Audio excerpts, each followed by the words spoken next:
ಮತ್ತೆ ಪಕ್ಷದ ಚಟುವಟಿಕೆಗಳಿಂದ ದೂರ ಉಳಿದ ಸಿದ್ದರಾಮಯ್ಯ ಕೇವಲ ವಿಧಾನಸೌಧಕ್ಕೆ ಹೋಗಿ ಕಾವೇರಿಗೆ ಸಿಎಂ ವಾಪಸ್ ಆಗಿದ್ದಾರೆ. ಕೆಪಿಸಿಸಿ ಕಚೇರಿಯಲ್ಲಿ ನಿಗದಿಯಾಗಿದ್ದ ನೆಹರು ಕಾರ್ಯಕ್ರಮ ಆದ್ರೆ ಕೆಪಿಸಿಸಿ ಕಚೇರಿಗೆ ತೆರಳದೆ ವಾಪಸ್ ಆದ ಸಿದ್ದರಾಮಯ್ಯ.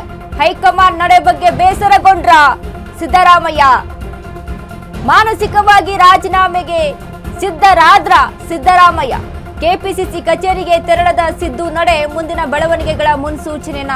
ಡಿಕೆಶಿಗೆ ಮುಂದಿನ ದಿನಗಳಲ್ಲಿ ಸಿಗಲ್ವಾ ಸಿದ್ದು ಸಹಕಾರ? ಪಕ್ಷದ ಚಟುವಟಿಕೆಗಳಿಂದ ದೂರ ಉಳಿದ ಸಿದ್ದರಾಮಯ್ಯ ಕೇವಲ ವಿಧಾನಸೌಧಕ್ಕೆ ಹೋಗಿ ಮತ್ತೆ ಕಾವೇರಿಗೆ ಸಿಎಂ ವಾಪಸ್ ಆಗಿದ್ದಾರೆ. ಕೆಪಿಸಿಸಿ ಕಚೇರಿಯಲ್ಲಿ ನಿಗದಿಯಾಗಿದ್ದ ನೆಹರು ಕಾರ್ಯಕ್ರಮ ಆದ್ರೆ ಕೆಪಿಸಿಸಿ ಕಚೇರಿಗೆ ತೆರಳದೆ ವಾಪಸ್ ಆದ ಸಿದ್ದರಾಮಯ್ಯ. ಹೈಕಮಾಂಡ್ ನಡೆ ಬಗ್ಗೆ ಬೇಸರಗೊಂಡ್ರ ಸಿದ್ದರಾಮಯ್ಯ ಅನ್ನುವಂತ ಪ್ರಶ್ನೆ ಮೂಡ್ತಾ ಇದೆ. ಮಾನಸಿಕವಾಗಿ ರಾಜೀನಾಮೆಗೆ ಸಿದ್ಧರಾಗ್ಬಿಟ್ರ ಅನ್ನುವಂತ ಒಂದಿಷ್ಟು ಪ್ರಶ್ನೆಗಳು ಕಾಣಿಸ್ತಾ ಇರುವಂತದ್ದು. ಕೆಪಿಸಿಸಿ ಕಚೇರಿಗೆ ತೆರಳದ ಸಿದ್ದು ನಡೆ ಮುಂದಿನ ಬೆಳವಣಿಗೆಗೆ ಮುನ್ಸೂಚನೆಯನ್ನ ಕೊಡ್ತಾ ಇದೆಯಾ ಅಂತ. ಡಿಕೆಶಿಗೆ ಮುಂದಿನ ದಿನಗಳಲ್ಲಿ ಸಿಗಲ್ವಾ ಸಿದ್ದು ಸಹಕಾರ ಅನ್ನುವಂಥದ್ದು.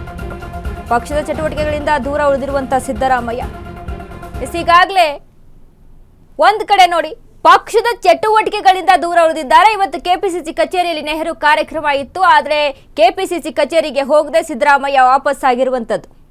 ಎಸ್ ಪವನ್, ಒಂದ್ ಕಡೆ ನೋಡಿ ಈ ಒಂದು ಸಿದ್ದರಾಮಯ್ಯ ಅವರ ನಡೆಯನ್ನ ನಾವು ಗಮನಿಸಿದಾಗ ಅಂದ್ರೆ ಪಕ್ಷದ ಚಟುವಟಿಕೆಗಳಿಂದ ದೂರ ಉಳಿದ್ಬಿಟ್ರ ಈಗಲೇ ಮುಂದಿನ ದಿನದ ಒಂದು ಮುನ್ಸೂಚನೆಯನ್ನ ಕೊಡ್ತಾ ಇದ್ದಾರ ಅನ್ನುವಂಥ ಅನುಮಾನ ವ್ಯಕ್ತವಾಗ್ತಾ ಇದೆ ಪವನ್. ಹೌದು ವನಿತಾ, ಈಗ ಏನು ನೆಹರು ಅವರ ಮಾಜಿ ಪ್ರಧಾನಿ ನೆಹರು ಅವರ ಪುಣ್ಯಸ್ಮರಣೆಗೆ ವಿಧಾನಸೌಧಕ್ಕೆ ಹೋದಂಥ ಸಿದ್ದರಾಮಯ್ಯನವರು ಸಹಜವಾಗಿ ಎಲ್ಲರೂ ಕೆಪಿಸಿಸಿ ಆಫೀಸ್ಗೆ ಹೋಗ್ತಾರೆ. ಅಂದರೆ ಮೊನ್ನೆ ಕೂಡ ಡೆಲ್ಲಿಗೆ ಹೋಗೋ ಮುಂಚೆ CM ಸಿದ್ದರಾಮಯ್ಯನವರು ಕೆಪಿಸಿಸಿ ಆಫೀಸ್ಗೆ ಹೋಗಿ SRI ಬಗ್ಗೆ ಪತ್ರಿಕಾಗೋಷ್ಠಿ ಮಾಡಿದರು. ಅಲ್ಲಿಂದ ಡೆಲ್ಲಿಗೆ ಹೋಗಿದ್ದು. ಸಹಜವಾಗಿ ಸರ್ಕಾರದ ಕಾರ್ಯಕ್ರಮದ ಜೊತೆ ಪಕ್ಷದ ಕಾರ್ಯಕ್ರಮ ಕೂಡ ಮಾಡ್ತಾರೆ. ಆದರೆ ಸಿದ್ದರಾಮಯ್ಯನವರು ಹೋಗಿಲ್ಲದೆ ಇರೋದು ಈಗ ಅನುಮಾನ ಕಾರಣ ಆಗ್ತಾ ಇದೆ. ಯಾಕೆಂದರೆ ಸಿದ್ದರಾಮಯ್ಯನವರು ಬಂದಾಗ್ಲಿಂದು ಇದೊಂದೇ ಪ್ರೋಗ್ರಾಮ್ ಹೊರಗಡೆಗೆ ಬಂದಿರೋದು. ಡೆಲ್ಲಿಯಿಂದ ಬಂದಾಗ ಅಂದರೆ ಹೈಕಮಾಂಡ್ ಜೊತೆ ಮಾತಾಡಿ ಬಂದ ನಂತರ ಬೆಳಿಗ್ಗೆಯಿಂದ ಸಾಲು ಪ್ರೋಗ್ರಾಮ್ಗಳಿದ್ವು. ಮಧ್ಯಾಹ್ನ ಯಾವುದೇ ಅಲರ್ಟ್ ಆಗಿರಲಿಲ್ಲ. ಈ ಮಧ್ಯೆ ಒಂದೇ ಪ್ರೋಗ್ರಾಮ್ನ ಅಟೆಂಡ್ ಮಾಡಿ ಮತ್ತೆ ಎಗೈನ್ ತಮ್ಮ ಕಾವೇರಿ ನಿವಾಸಕ್ಕೆ ಹೋಗಿದ್ದಾರೆ. ಇಲ್ಲಿ ಹೋಗಿ ನಾಳೆಯ ಬಗ್ಗೆ ಅಥವಾ ಹೈಕಮಾಂಡ್ ಜೊತೆ ತಾನು ಚರ್ಚಿಸುವ ವಿಚಾರ ಬಗ್ಗೆ ಆಪ್ತರ ಜೊತೆ ಚರ್ಚೆ ಮಾಡ್ಬೋದು ಅನ್ನೋದಾಗಿದೆ. ಮತ್ತೆ ಸಿದ್ದರಾಮಯ್ಯನವರು ಮಾನಸಿಕವಾಗಿ ಸಿದ್ಧರಾಗಿದ್ದಾರೆ ಅನ್ನೋ ಅರ್ಥನೂ ಬರುತ್ತೆ ಇದು. ಯಾಕೆಂದ್ರೆ ಯಾವುದೇ ಪಕ್ಷ ಸಂಘಟನೆ ವಿಚಾರವಾಗಿ ಆಗಿರ್ಬೋದು, ಇನ್ನೊಂದು ಯಾವುದೇ ಆಗಿರ್ಬೋದು, ಸಾಕು ನನಗೆ ರಾಜಕಾರಣ ಅನ್ನೋ ಮಟ್ಟಕ್ಕೆ ಬಂದಿದ್ದಾರ.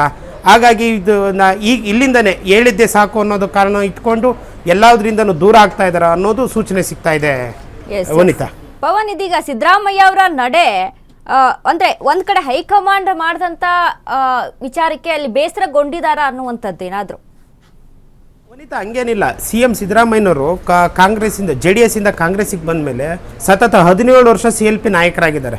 ಪ್ರಸ್ತುತ ಈ ಕ್ಷಣದವರೆಗೂ ಅವರು CLP ನಾಯಕರಾಗಿದ್ದಾರೆ. ಸಾಕಷ್ಟು ಅವಕಾಶಗಳು ಸಿಕ್ಕಿದ್ದಾವೆ. 2 ಬಾರಿ ಚೀಫ್ ಮಿನಿಸ್ಟರ್ ಆಗಿದ್ದಾರೆ, 2 ಬಾರಿ ವಿಪಕ್ಷ ನಾಯಕರಾಗಿದ್ದಾರೆ.